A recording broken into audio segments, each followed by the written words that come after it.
السلام علیکم، welcome to A S kitchen. آج ہم بنانے جا رہے ہیں مونگ پھلی کی گجک، سردیوں کی سوغات۔ چلیے اسے سٹارٹ کرتے۔ پین میں ہم نے پانی لے لیا ہے اور اب ہم گڑ کو پیسز کی شکل میں اس میں ڈال رہے ہیں، وہ اس وجہ سے کہ جلدی گھل جائے۔ اگر ہم بڑے بڑے پیس لے لیتے یعنی پورا گڑ تو پھر وہ ٹائم لیتا کافی گھلنے میں، تو پیسز جو ہیں وہ جلدی حل ہو جائیں گے۔ اور پھر ہم کیا کریں گے کہ اس کا اوپر سے پانی نتھار لیں گے، نیچے کچرا رہ جائے گا۔ گڑ جتنا مرضی اچھا لے لیں آپ، اس میں سے کچرا ضرور نکلتا ہے، مٹی ضرور نکلتی ہے۔ تو اب یہ پکے گا، اس میں گھل جائے گا، ہم اسے چولہے سے علیحدہ کریں گے اور پھر جب یہ نیچے اوپر سے نکال لیں گے اور نیچے جو ہے وہ کچرا رہ جائے گا، وہ میں آپ کو دکھاؤں گی۔ جو اس کا کچرا رہ جائے گا وہ میں آپ کو دکھاؤں گی۔ ہر گڑ میں سے نکلتا ہے، کچھ بھی کر لے، پتہ نہیں کیا بات ہے، مٹی ضرور ہوتی ہے گڑ میں۔ اور ہم اسے بہت سٹیکی بنائیں گے اور کیا کہتے ہیں، یہ کڑک تو بنتی ہی ہے لیکن سٹیکی ہو تو پھر زیادہ اچھی لگتی ہے۔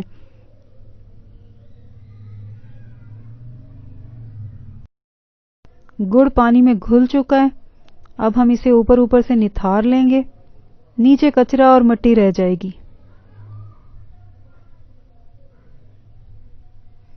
وہ پھر میں آپ کو دکھاؤں گی کہ کتنا کچرا ہوتا ہے نیچے۔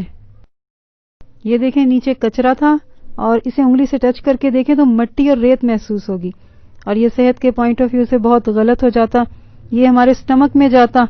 تو پھر اب ہم نے یہ نکال دیا، اب صاف ستھری گجک بنائیں گے ہم۔ اب ہم دیکھیں، اب صاف ستھرا پانی ہے اور جو گجک بنے گی وہ بھی صاف ستھری ہوگی، کڑک بنے گی، اور دانتوں کو جب ہم کھائیں گے نا تو اسے وہ دانتوں سے چپکے گی، تب مزے کی لگتی ہے۔ اسے لو فلیم پہ پکانا ہے، ہائی فلیم نہیں کرنا ورنہ یہ بہت ڈارک کلر میں بنے گی۔ تو اس کا فلیم لو رکھنا ہے، یا آہستہ آہستہ پکے گی تو اس کا رنگ بھی خراب نہیں ہوگا۔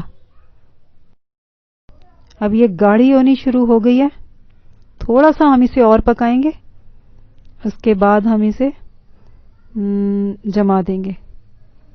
ٹرے کو میں نے گریس کر کے رکھ لیا ہے، اب جیسے یہ ہو جائے گی تو ہم اس پہ پھیلائیں گے، جلدی پھیلائیں گے ورنہ یہ جم جائے گی اور یہ کافی کڑک قسم کی بنے گی اور دانتوں میں چپکنے والی جب کھائیں گے تو۔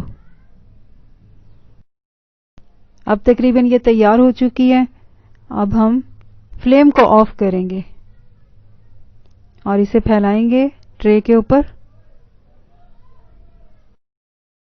اب ہمارا کام جلدی والا ہے، جو کچھ بھی کرنا ہے ہم نے جلدی کرنا ہے ورنہ یہ جم جائے گی، کیونکہ ابھی ہم نے اس پر مونگ پھلیاں بھی اسپریڈ کرنی ہے، تو اس لیے ہم نے تیز کرنا ہے ورنہ جم جائے گی، پھر مشکل ہوگی۔